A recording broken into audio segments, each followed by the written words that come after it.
everyone. Still trying to figure out how to film in this room.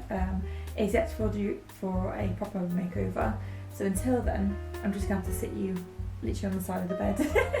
Hopefully that'll be good enough for both of us. But I wanted to drop in to let you know what I'm sort of doing, because I just started a project without any context. I mean, you can kind of work out the fact that it was commissioned, but I didn't give any sort of communication about it, because I love sitting down and talking about art, and I feel like it's very storm brainy, and it just makes everything click in my head and it makes me feel better.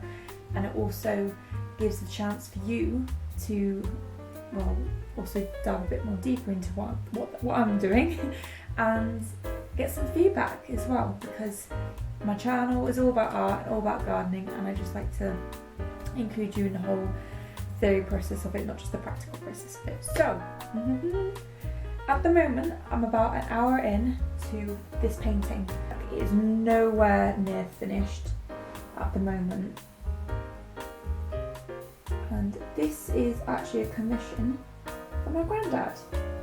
Now, commissions can mean a lot of things to me. It basically means he requested a painting, and no matter who or what or where it comes from, this is always a commission when someone requests a painting. Now, I said to him, because it's family, I do family discount of basically a roast dinner.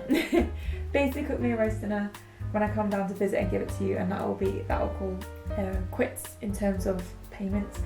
And to be honest, it was getting to the point where I was kind of umming and jeffing about some projects, and as soon as he mentioned it, I was like, you know what, it's not a waste of time, because I actually enjoy the whole process of being able to do it.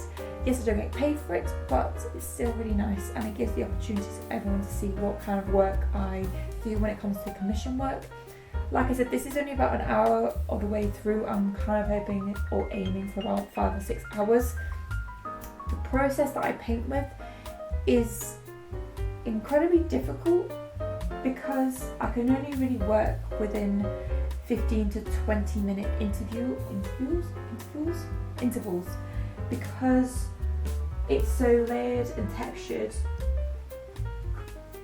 the background that is, and working with oils means I have to wait for it to dry. And yes, you can argue, well, why are you complaining about your process when you said it's the way you work, but it's the only way I'm able to structurally make a painting. I don't paint with a normal paintbrush, I paint with a palette knife, or I have silicone brushes that I apply the paint for. Normal paintbrushes I just can never get on with, so this is my process. At the moment it's in its beginning stages, like I said, but it's a start, and so far really impressed by how far I've been able to get within about 45 minutes to an hour. And I hope it gives you some sort of being able to paint for yourself. It doesn't have to even be for commission, it could just be for yourself. You go, oh, there's a space on that wall, I'm going to go out, get myself a canvas or a piece of board and just paint something that I enjoyed. The painting itself is of a landscape just about 5-minute drive from where my grandma and granddad live anyway, and it's of I can't remember what it's called, but obviously this is the background. In the foreground there's a plant, it's very spiky. When you see it at the very end, you'll understand what kind of plant it is. It's like thorny, but it's a really lovely texture, and as soon as I saw it I was like, oh, that's nice. Took a few pictures of it, and I'm painting from that picture in reference. I generally do tend to paint from reference anyway. Obviously you can see the process of it. What I didn't mention is that although this painting, it was not fresh canvas, underneath of it had layers of acrylic pours or resin pours that just didn't work. It gets to a point where I'm like, if I keep pouring on this, that canvas is going to be so heavy. It's already quite heavy for what the size it is. It's A4 size. Most people would probably throw it away, but for me, because there's those layers of texture and form and kind of influences within the whole canvas, it makes it more of a challenge, but it gives you an opportunity to create something out of something that you would usually throw away. Like the whole argument of paper has two sides, one side and another side, and the end of its life is only when it becomes collage. For me, I'm constantly reprinting and reposting on top of bits of paper that either the artwork hasn't worked, or I ruined the artwork, or it's just a piece that I just feel like it needs something more. And this brings to me the second part of this video, because I'm actually going to show you 3 more mini prints that I've been doing with liner prints that I've been designing to sell, which have never actually seen the light of day. And I've got 2, well, I've actually got 1 bigger print, which is a mixed media print, and 2 I actually want to show you. They're not complete because I feel like the composition of them are not just there, not quite there just yet, but I feel like they're worthy of a talk because it shows you the kind of process that my mind's going to go now. So I'm going to start off with the 3 mini prints, liner prints, that go into a 13 by 18 picture frame. I don't have the picture frame before me, they're actually just being printed, so they're quite wet still, so they haven't been cut to size or anything, but they are still lovely prints. They are available on my Vinted and eBay for you to check them out. I'm slowly adding them to both places. It's just taking me a bit of time because at the moment life is a bit hectic. So the first one I'm going to show you, this is a liner print of a drawing from Studio. Back when I first moved up, I was struggling to draw anything, and I found the compositions of my artwork just in the corner really lovely. This one does have an ink blob. Obviously the main liner print will not have this, but I still think it's quite nice. It's some really nice context because the wall behind it was very textured, because it was like wood chip back in the old house. And if I still have the original video, I'll leave it down below, but it's just a nice little composition of an artist studio, and I actually have one to pair it with. And this is, so that's the artworks, and then I have the art materials. So I did have an obsession with art materials for a while, and I did do a drawing of it, and this is the liner print that was left over. What's really nice with liner prints is not just the fact you can replicate them, but every single mark you put on stays there. For some people that might be an absolute nightmare, because once you go wrong, you go wrong, but for me it just adds another layer of texture. And you can see like the bottle, and then you've got that lovely L shape of a picture frame, and I've got a few bits and pieces in between. Just of pots. I was doing a bit of acrylic pouring because it's all I could afford at the time, because I didn't have a job, and I was like, what can I do that will keep my mind busy until I'm able to find a job?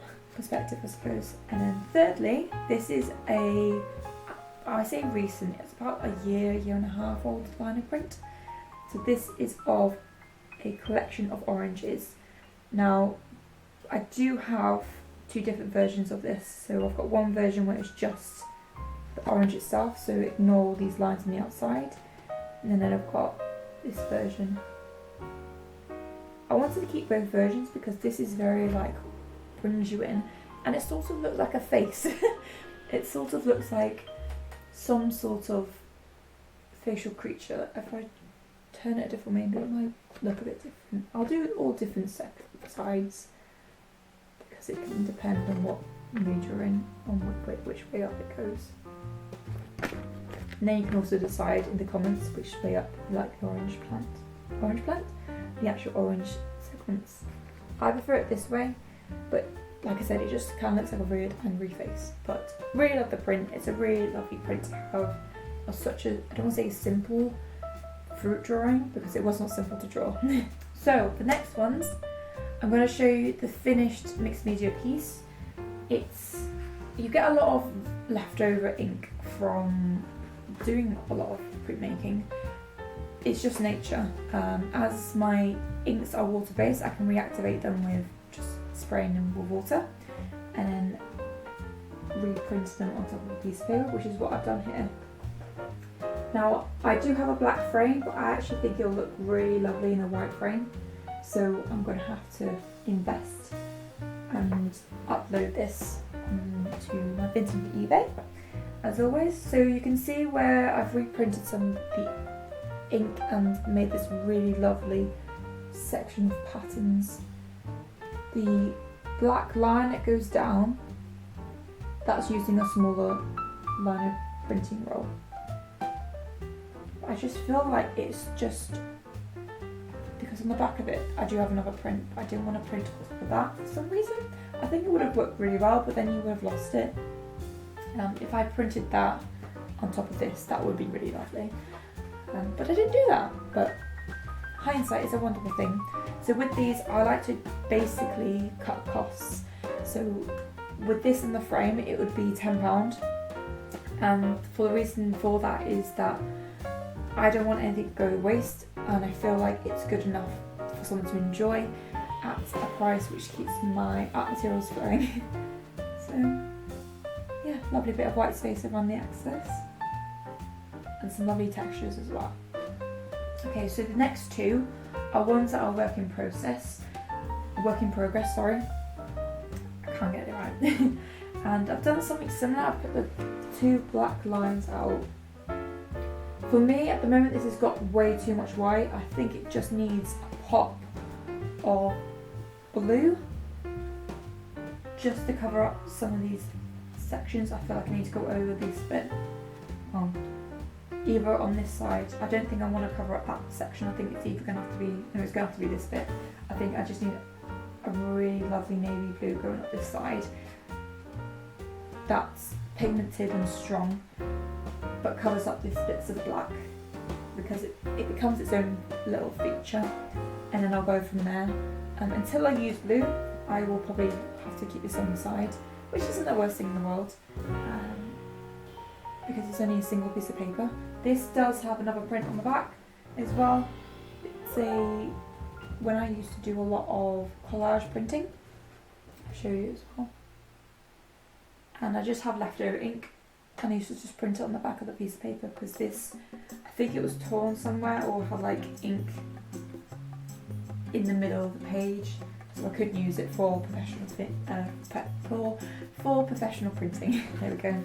So the last one that I've got here is a mishmash of everything. If you watched me recently, I did some still life drawings / printmakings, and I was placing the ink on with a silicone brush, and I did it on top of an old print and it just didn't work. It looked awful. So I was like, I'm gonna have to print over the top of that. So I've started printing, but then I've realised it's become very, very dark and there's not much to it. So I'm gonna need to lighten this up. I want to keep the top part because it has a bit of history there, but I feel like I want to cover this bottom part just with solid white, just to bring it back and have the separation towards it. And I'm probably just going to go from there. But other than that, that's all I can think of. Until I've done the process, then I'll figure out the next stage, because sometimes it's just like, no, that's it, just need one pressing, just need one print pressing, and then that's it. Whereas the other ones, like the previous one, I feel like we'll probably need another layer of something just to give it that end result where I'm like, I can leave you and send you off to be sold. But again, with all my mixed media prints, they're £10. The frame itself is a £5, and the cost of materials is about £5 anyway. So it's when you get a really lovely piece of artwork that is textured and the composition is really lovely, and I get money to cover the cost of the materials that I've used to then progress into a project. Not every artist wants to have a profit. Yes, it would be nice to be able to live off of my artwork, but I have to be realistic. There are so many other artists out there, and to get anything for what I enjoy as a hobby is just insane. So yeah, I hope that wasn't too much waffling. I hope you guys enjoyed it. I hope you enjoyed me expressing and explaining the process of my painting, as well as some of my other prints that are going to be up for sale very, very soon. And if you guys have any questions, please leave them in the comment section below. I'll do my very best to answer them. And please give this video a like and subscribe. If you're not already subscribed, please subscribe, because it really does help me in the long run. I think I'm on 331 or 341. I'm not 100%. But I do really appreciate everyone who does subscribe, because it does really help me out, and it makes me feel just a little bit better. And I hope it does make you feel empowered to help someone out who not necessarily needs the money. But anyway, yeah, Vinted and eBay, these are where they're available to buy, and I hope you guys have a lovely rest of your day. I shall see you later. Bye.